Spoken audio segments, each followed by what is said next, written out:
I'm getting ready to work on this 1927 Al Capone's Cadillac. I'm trying to restore the wire wheels. If you take a look here, these are called Buffalo wire wheels because they were made in Buffalo, New York. Starting in 1917, they made this wheel until 1931. This is what's on classic cars are the Buffalo wire wheels. It's a 21-inch, which is huge. They had to have large rubber fitting these cars to smoothen out the lousy roads that they had back then. And it made the car ride real good. If you notice inside there, you'll see I have crepe paper, or I've masked off the wheel drum, the brake drum. And then I've masked off the rubber tire here.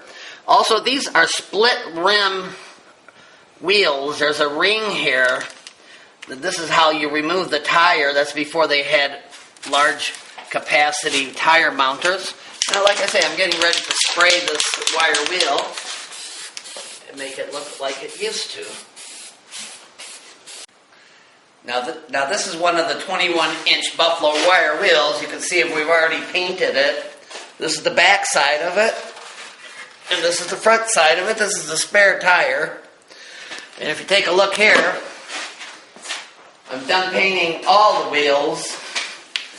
I took the tape them off. And you can see here, that tape. And also, behind the wire wheel, I had to tape it so I wouldn't catch the brake drum. Take that off.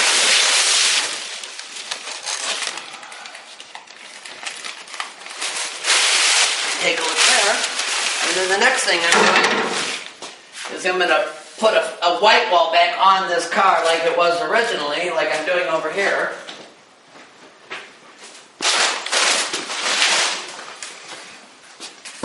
Very much like they did.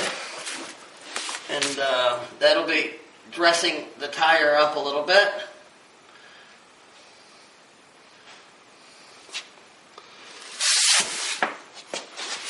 And if you take a look here on this tire, I've put one of the red centers in, and I'll be doing that to the other Cadillac emblems.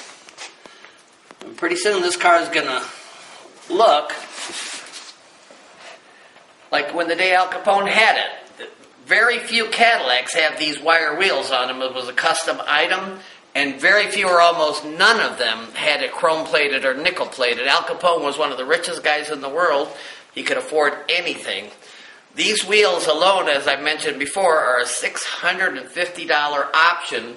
You could buy a Model A Ford, a 1927 Model A Model T Ford, for $450. So these were very extravagant. Thank you.